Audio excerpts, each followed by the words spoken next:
Hello everyone, welcome to today's webinar today. We're going to be talking about the UniExplore case course and all the items that you might need in order to kickstart your business career.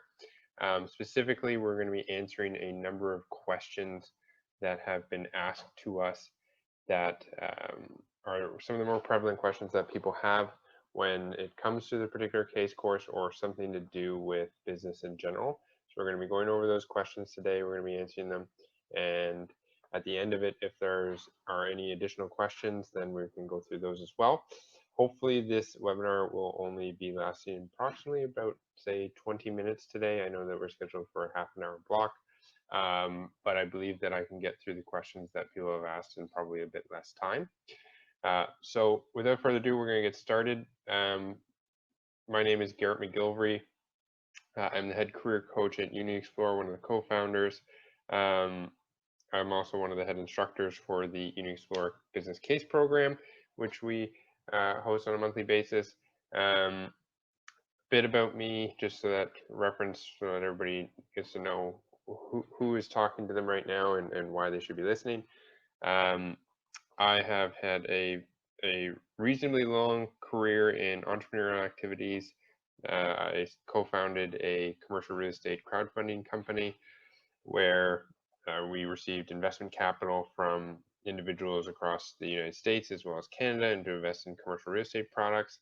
I've also co-founded a media agency in the commercial real estate space, as well as a number of other equity raise and debt raising companies and firms that operate across Canada and the United States. So the majority of my experience has been in the commercial real estate sector, but to summarize it, at least that is mainly a finance, accounting, and real estate sort of background, with a lot of entrepreneurial activities pushed in there, just because I've been able to see opportunities and be able to realize them and turn them into real businesses that produce real cash flow and real capital. So getting into today's program, the first question that we have, what are the skills and abilities you need to start or expand a career, and how this program can help? So to start off, in terms of what skills and abilities that you need in order to start and expand a career, probably the number one thing that you can have is courage. You got to be able to go out there and meet new people and see and do new things. The more times that you can do that, the more opportunities that you're going to have at the end of the day. Because if you can put yourself out there, you're going to be able to experience opportunities that you might not have otherwise had. And now, what do I mean by putting yourself out there, and what do I mean by courage? That means really just having an interest in something, so whatever that might be. So you might be interested in finance, you might be interested in accounting, you might be interested in technology, or even video games or comic books or something like that. You have to go to the places where those people are. So if you're interested in accounting or if you're interested in finance, it's just mingling with the people that are currently in finance, currently in accounting. There's conferences for all these different types of people that are out there. I know COVID has sort of hampered things down, but I'm talking in sort of a non-COVID environment. But even in a COVID environment itself, there are a number of conferences that might be online with their own varied kinds of networking opportunities. Because the more times that you go to these types of things and get to meet new people, you can share ideas, you can share experiences with them, and at the end of the day, you're networking as well. So in the sense that if you do end up networking with a number of people at Amazon, and then you see a particular opportunity at Amazon for a job, let's say, then you at least have the advantage of knowing these certain individuals and talk to people, meet new people as much as you can, because that's the only way that you truly get new opportunities. It's through that relationship building, and this is something that's definitely not a sprint. It's more of a marathon. So it's something that you can do throughout your time at university, throughout your time in your your postgraduate education, and throughout your career itself. Because at the end of the day, you're going to get a job outside of university. Um, the likelihood of you getting said job and the quality of said job is going to be dependent on your ability to know people and your ability to perform well in a particular function. Because there's that expression that they have out there. It's less about what you know, it's about who you know. Because if your uncle ends up being a high up director at an organization, then 100% you're going to be able to get that job at that organization because you know that person.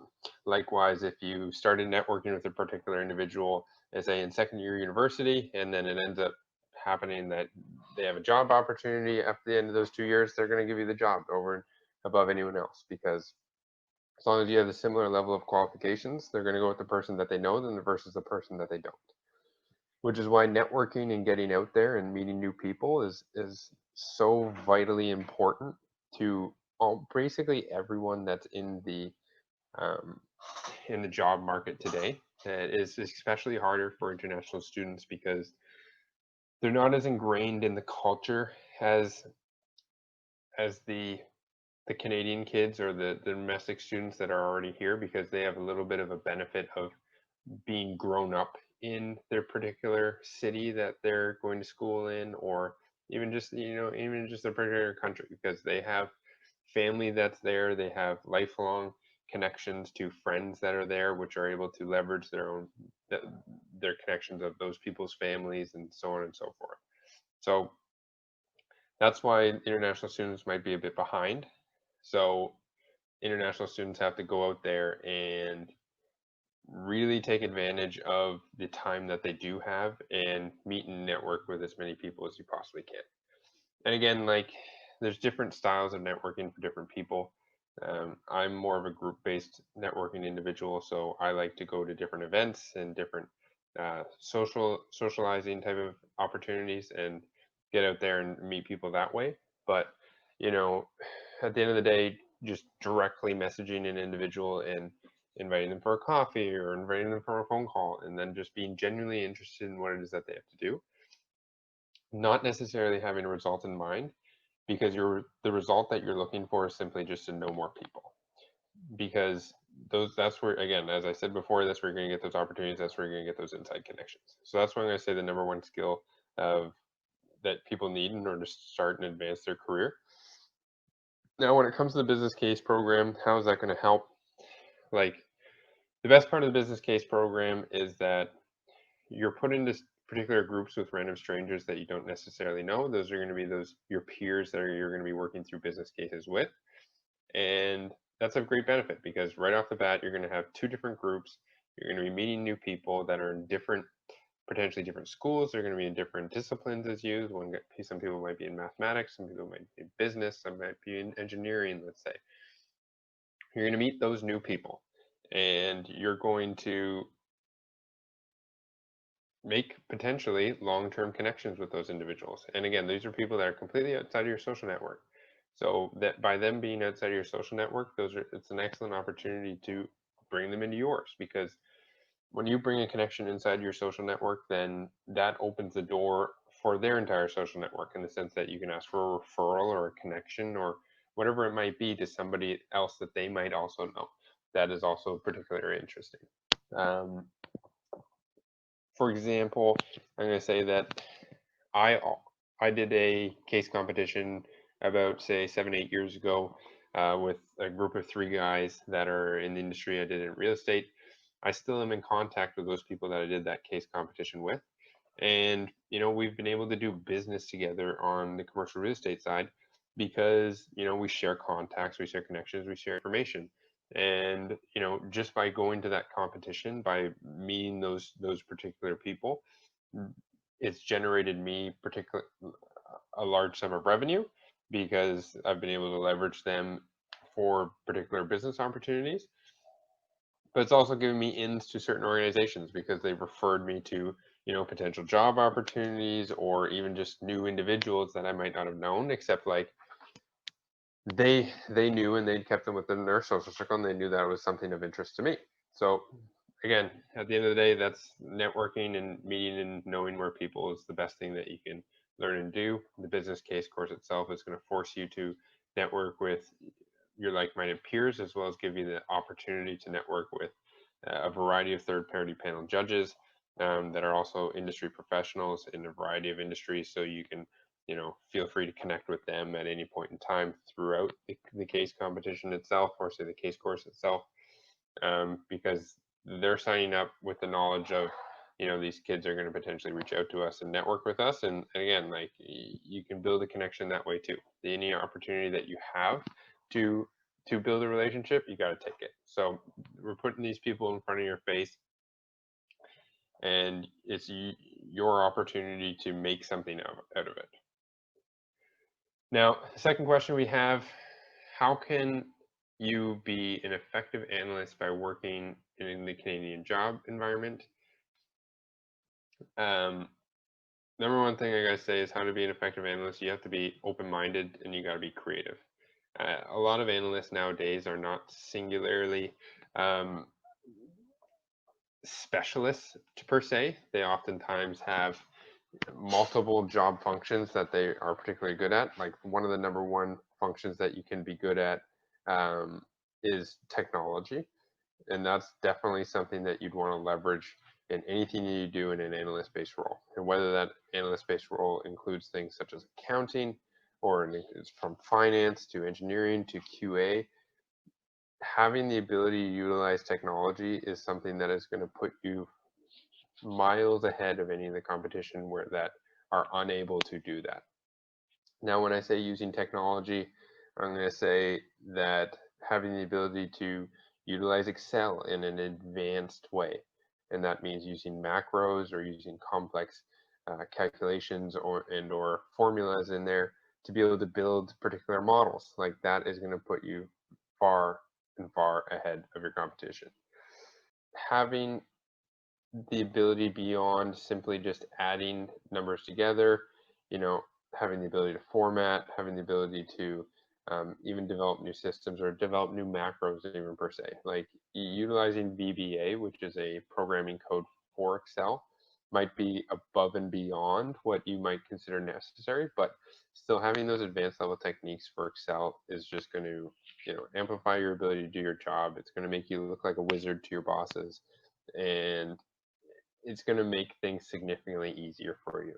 Because when you're an analyst, you're going to be doing a lot of the grunt work. You're going to be putting together worksheets. You're going to put together a lot of information and data. Utilizing and leveraging that technology is going to be able to, speed that up considerably. Me personally, I know a significant amount about technology, and I've been able to leverage that significantly. Me, myself, I've been able to program a number of different languages. Even when I was at an appraisal firm doing an analyst-based job, and that was back when I first ended school, I was given significant advances in terms of my career, in the sense of even just monetary compensation, because I had the ability to utilize technology in an advanced way. And the partners at the particular firm that I was at, and again, this was a smaller company, it was 7 to 9 people at any given time, were very open to it and very appreciative of what types of things I was able to do, even though they're sort of outside of my job function. But they were able to reward me with enough monetary compensation that it made me interested in continually developing efficiencies within the organization over and above my regular analyst-based duties. Now, question number three we have today: what are you going to learn and train through the internship opportunities provided by the program? So firstly, what are you going to learn in the program? Two-part question. So you're going to learn some of the advanced techniques when it comes to problem solving. So to cut it down into sort of how it's going to work is that you're put into teams, you're taught an approach on how to solve a problem, a very standardized approach. And then you're put into teams, and then you're presented with a business case, which you have to go through and develop a solution for. And this is something that involves a number of different steps, which might be overwhelming for a number of people, because a lot of people are oftentimes specialists in particular things, in contrast to being more of a generalist. Because when it comes to business, honestly, being a generalist is almost significantly better than being a specialist. And now what do I mean by specialist versus generalist? Specialist is someone that simply knows accounting and that's it. They're really good at it, but accounting is the only thing that they might know. They don't necessarily know a lot about marketing. They don't know a lot about, business operations or technology or anything else along those lines. But the generalists are the ones that might not have the same level of depth as a specialist, but they know a bit about each and every system so they can sort of put things together. And now the generalists themselves are the ones that are oftentimes those entrepreneurs, are the ones that are going to be leading the organizations. They're going to be creating companies. They're going to be, making jobs for other individuals and stuff like that because they can see the big picture and they have the ability to enact what you call strategy because of their ability to understand what's happening in the organization through multiple of the sectors. So through this program, you're going to have a bit of an insight on how to become a generalist because we're going to force you to look at a business that's operating. I think the last one that we did in the last business case course was it was a comic book store, and this comic book store was thinking about how to increase the revenue because that's one of the primary goals of a business, and how to do it. They had a number of options that are available to them, and they didn't know what type of strategy that they should enact in order to have it progress forward. And this came with a number of variables. Again, there's a number of technology things that they could do, such as an online store, how to implement that. There's some operational things that they could do, such as dealing with online sales and or creating a new distribution chain. Or they could have done something a little even more far-fetched, such as like opening a board game cafe or renting new space and or just simply expanding the events that they might hold there in order to increase clientele. And again, all of these are more strategy-oriented cases because the whole goal of the program is to make you see that big picture and be able to see what's going on. Because when you do enter an organization, you're basically going to be told to have your blinders on and you have your head down. You're not necessarily going to be able to see the entire objective of the organization and where things are going. But as you progress, as you go up in your career, you're going to be moved more and more and more into that strategy oriented position where essentially you're going to be outside of your job depth in the sense that you're not going to be even doing accounting anymore per se. If you're doing particularly accounting when you start out, you're going to be doing overall arching strategy, and whether that be in the field of accounting or finance, but you're going to be managing people at the end of the day. You're going to be managing a business. You're going to be making business decisions. And making business decisions is more complex than you might think because there's so many more variables involved in creating an effective business strategy than you might think. Because you have to think about cost, you have to think about revenue, you have to think about all of the things that are going to be involved in setting up a particular idea or setting up a business system. And it's easy enough to say that you're going to make $500,000, $1 million worth of revenue per quarter or whatever that may be. But how is that going to happen? Because then you need to have marketing in place, you need to have sales in place, you need to have products in place for people to buy. Those are all a large number of items that you have to think about when thinking of that overarching strategy, and that's what we teach you in that business case program. We try to force you out of your specialist shell, which everybody's been trying to pigeonhole people into, make you a bit more of a generalist, give you a little bit of a flavor of how all business functions work and how they work together in order to create a business. And that's saying that it's not just creating a business, but just creating new business strategy that can help push things forward. Because this is something that, not a lot of people get taught in school, but it is an effective and crucial element to anything to do with business. Because if you don't have strategy in mind, then you're simply just mindlessly moving forward. Because again, even when it comes to your own career and comes to your own life, you have to have strategy involved somehow because you want to not just wander aimlessly through life without really any sort of thought on where you're going or where you've been or what type of opportunities that might be available to you.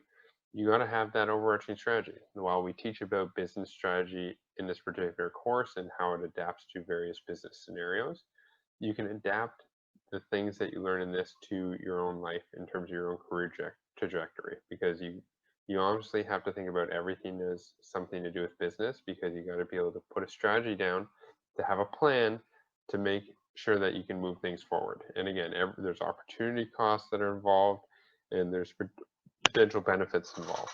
So you have to think about all of those things so that you can properly move forward. Now, the second part of this question is sort of just asking about the internship opportunity with this program.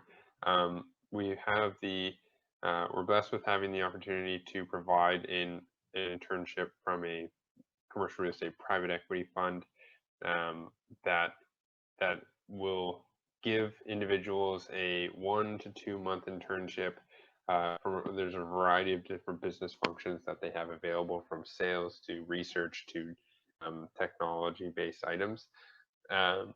This internship, again, comes with the fact that you're going to be learning from some individuals that are leading in the commercial real estate space in terms of capital raising and placement of money in capital, large sums of money in capital, from 5 to 100 million dollars worth of capital into a variety of different commercial real estate projects. So the internship opportunity is excellent. Again, you get to see the inner workings of the commercial real estate space from the finance side and the finance sector.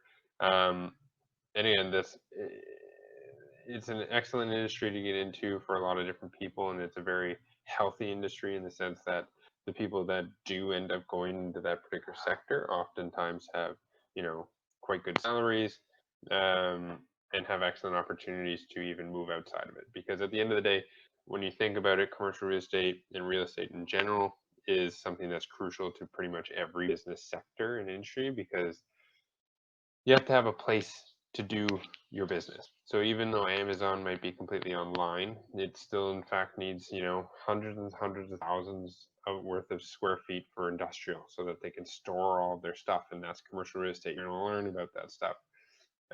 Even though it's completely online, it still needs data centers, because it needs to store all of the information and data and be able to have it up in milliseconds to your computer as you're doing all these searches. So you're going to learn about stuff such as data centers, how they work, do walkthroughs, stuff like that. So that's why commercial real estate is like a linchpin to pretty much every business, because at the end of the day, everybody needs space in order to do things, and inclusive of, even the places where you live. Like, you're going to learn about apartment buildings, condo buildings, how they get developed, how they get made, and some of the intricacies in that. So that's why I think that it's an excellent, interesting opportunity for a lot of individuals. So we're really excited to have that one there. Last question that we have today is just sharing. Somebody wanted to ask a question on to share a growth story that we had in one of the previous programs. The one that I'd probably say that comes to mind is that in the past program that we had obviously sometimes people aren't going to jive well together. Some people aren't going to be working well together because personalities might clash, or there just might not be the right fit of people that are being put together. And at the end of the day, you have to take that as an opportunity to learn, not an opportunity to grow. The student themselves reached out to us in terms of talking about, they might not have felt comfortable reaching out to talking to this particular individual just because of the conflict that they might have had. But the student itself took it upon themselves to formalize the fact that they're here for a case program. They're here to get a job done, accomplish a mission, because at the end of the day, this is business, and you got to treat it like business. They not necessarily have to be friends at the end of the day, but the person had the courage to speak up, to let it be known that the type of behavior is not acceptable, and that they won't be accepting it, and to lay the ground rules of the fact that this is a business-based transaction, and that they have to be accountable to themselves as well, so that they have to be able to perform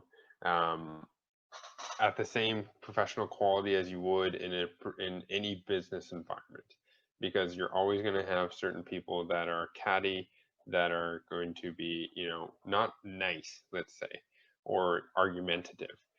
But by standing up to those individuals and, setting the ground rules to make sure that the case that they're working on could move forward was excellent. She did a great job at that. We did some background talk with her to prep her for this type of confrontation, because this type of confrontation can be scary. But in reality, the more times that you have these types of confrontations, the easier that will be, because it'll really help you grow that self-confidence, because you do what you know is right.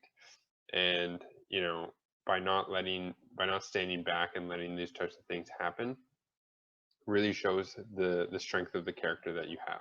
So we're really proud of that particular student. She did an excellent job.